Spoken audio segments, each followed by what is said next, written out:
নামাজ যদি এক রাতে পড়ে তার জাহান্নামে যাওয়ার জন্য নবীর কথা অনুযায়ী এটাই যথেষ্ট। নবী বলেছেন বেদাত, প্রত্যেক বেদাত ভ্রষ্টতা। কি বুঝতে পারলেন বলেন তো? 15ই শাবান বুঝেন আপনারা? শাবান মাস রমজান মাসের আগের মাসকে শাবান মাস বলা হয়। এই 15ই শাবানে আপনারা রোজা রাখেন না? হ্যাঁ, রাত্রি জাগরণ করে ইবাদত করেন না? হালুয়া খান, হালুয়া বানায় কি বানায় না? এ বলছে কেউ যদি 15 শাবানে কেউ যদি রোজা রাখে, এই 15 শাবানের রোজা রাখার কারণে এই জাহান্নামে যাবে। বলেন নাউজুবিল্লাহ, জোরে বলেন না নাউজুবিল্লাহ। তার মানে হলো এর কথা মোতাবেক এই বক্তাকে আপনারা অনেকগুলো মানুষ চিনেন। হ্যাঁ, বর্তমান ভাইরাল বক্তা। কথা বুঝতে পারছেন? কি নামে? মমতাজুল ইসলাম। হ্যাঁ, একে আমি মমতাজি বলি। যাই হোক, ইসলামী বলছে কি, আরেকবার শুনুন, 2 সেকেন্ডের কথা। আপনাকে চ্যালেঞ্জ করে বললাম 15 শাবানে যারা রোজা রাখবে এই জাগরণই তাদের জাহান্নাম। 15 শাবানে যদি কেউ হালুয়া রুটি করে, 15 শাবানের উদ্দেশ্য করে যদি কেউ 100 রাকাত নামাজ যদি এক রাতে পড়ে তার জাহান্নামে যাওয়ার জন্য নবীর কথা অনুযায়ী এটাই যথেষ্ট। নবী বলেছেন। বুঝতে পারছেন? হ্যাঁ, আচ্ছা, কে শাবান মাসের 15 তারিখে রোজা রেখেছেন? হাত খাড়া করেন তো বাবা। শাবান মাসের 15 তারিখে কে রোজা রেখেছেন? হাত খাড়া করেন। তার মানে যে এর কথা মোতাবেক আপনারা সবাই জাহান্নাম। হ্যাঁ, কিন্তু এই বক্তাদের আজ বক্তৃতা শুনে বেশি উল্টা পাল্টা ওটপটাং যারা আলোচনা করবে এই বক্তৃতা শুনবে। আচ্ছা, আমরা শাবান মাসের 15 তারিখে রোজা রাখি, এই রোজা রাখার কথা কি কোনো মৌলবি বলেছে? বা কোন মুন্সি বলেছে? কোন মাস্টার বলেছে? কোন ডাক্তার বলেছে? কোন নায়েক বলেছে? মুসলমান এর কথা মোতাবেক এটা বেদাত, তার মানে এটার কোনো হাদিস নাই। কিন্তু আপনাকে আমি বলতে চাই, শাবান মাসের 15 তারিখ, এই 15 তারিখের রোজা রাখার কথা বর্তমানে কোন ডাক্তার, মাস্টার, নায়েক, ফলনায়েক বলেনি, বরং স্বয়ং আমার রাসূলুল্লাহ বলেছেন। জোরে বলেন সুবহানাল্লাহ। কে বলেছেন ভাই? আমার রাসূলুল্লাহ বলেছেন। আপনি বলেন হুজুর কোথায় হাদিস আছে? একটু হাদিসটা শোনাবো ভাই, হাদিসটা শুনিয়ে নেন। এই হাদিসটি লিপিবদ্ধ আছে সিহাহ সিত্তার অন্যতম হাদিস গ্রন্থ ও আপনার সুনান ইবনে মাজাহ, সুনান ইবনে মাজাহ জিলদ নাম্বার 1 হাদিস নাম্বার 1451। কত নাম্বার হাদিস বললাম? 1451। এ বলছে যে শাবান মাসের রাত্রি কেউ জাগরণ করে ইবাদত করলে ওই ব্যক্তি যাবে জাহান্নামে। কিন্তু আসেন না, আমার নবী কি বলেছেন? রোজা রাখতে বলেছেন না রোজা রাখার শেষটা ছাড়তে বলেছেন? নবীজি সাল্লাল্লাহু আলাইহি ওয়াসাল্লাম ইরশাদ করেন, নবীজি সাল্লাল্লাহু আলাইহি ওয়াসাল্লাম বলছেন, একজন ভাই 1000 টাকা দিয়েছেন, আল্লাহ তাআলা দানকে কবুল করুন। নবীজি ইরশাদ করেন সুনান ইবনে মাজাহ জিলদ নাম্বার 1 হাদিস নাম্বার 1451 এর মধ্যে নবী বলছেন, ইদা কানাত লাইলাতুন নিসফি মিন শাবান ফাকুমু লাইলাহা ওয়া সুমু ইয়াওমাহা। নবী বলছেন, হে আমার উম্মতিরা, যখন শাবান মাসের 15 তারিখের রাত্রি আসবে, কত তারিখে আমরা করি আপনার ইবাদত করি? কত তারিখে? শাবান মাসের 15 তারিখের রাত্রিতে করি না?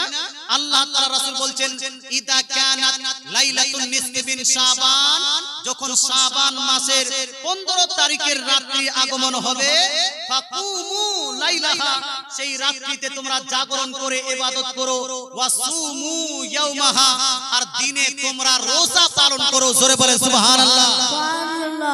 আমার নবী, আপনার নবী, দয়ার নবী, মায়ের নবী বলছেন, শাবান মাসের 15 তারিখের রাত্রিতে জাগরণ করে তোমরা ইবাদত করো আর দিনে তোমরা রোজা রাখো। নবী যদি বলেন এই শাবান মাসের 15 তারিখে তোমরা রোজা রাখো, দুনিয়ার গোটা দুনিয়ার মাস্টার, ডাক্তার, নায়েক, ফলনায়েক যদি এই রোজা রাখাকে নিষেধ করে, আমরা কোন দিকে যাব ভাই? নবীর দিকে না এই মাস্টার, ডাক্তার, মৌলভী, মুন্সির দিকে? কোন দিকে?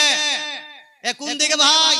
আমাদের স্লোগান হবে, গোটা দুনিয়া যদি একদিকে চলে যায়, আমার দয়ার নবী যদি আরেক দিকে যান, একজন মুসলমান হিসেবে আপনাদের সবারই স্লোগান হবে, দয়ার নবী যেই দিকে আমরা আছি সেই দিকে, কোরআন হাদিস যেই দিকে, সুন্নি মুসলমান সেই দিকে।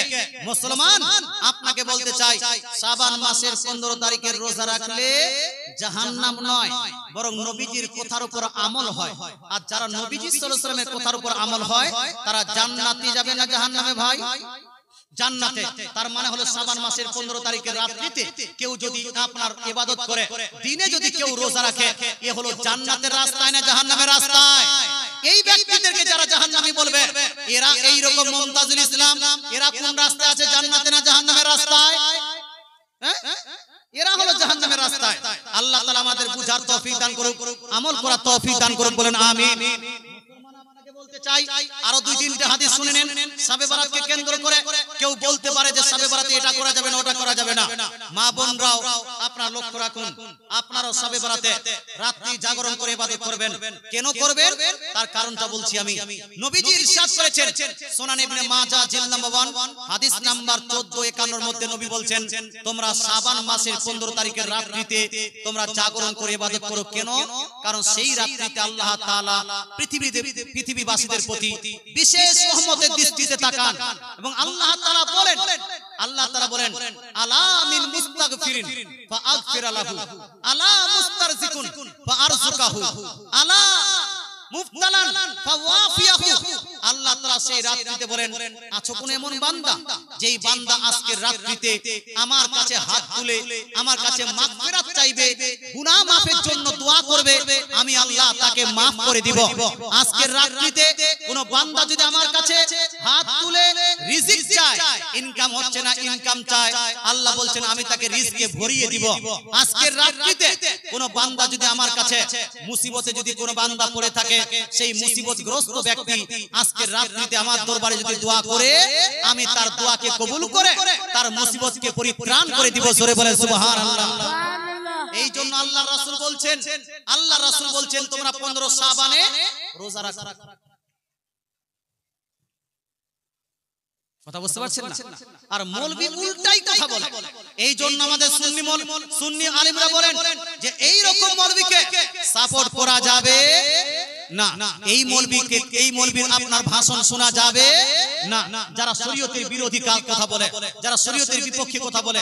আচ্ছা, আপনারা যখন মাটি দিতে যান তো মাটি দেওয়ার সময় একটা দোয়া পড়েন। কি দোয়া পড়েন? মিনহা খলাকনাকুম ওয়া ফিহা নুঈদুকুম ওয়া মিনহা নুখরিজুকুম তারাতান উখরা। এই দোয়া পড়েন কি পড়েন না? পড়েন। মুসলমান আজকে এই দোয়ার প্রসঙ্গে মানুষ বলছে যে এই দোয়া পড়াটা হলো বিদআত। এর কোনো হাদিসে অস্তিত্ব নাই, এর কোনো হাদিসে অস্তিত্ব নাই। একটা আর ভিডিও শোনাচ্ছি আমি আপনাকে।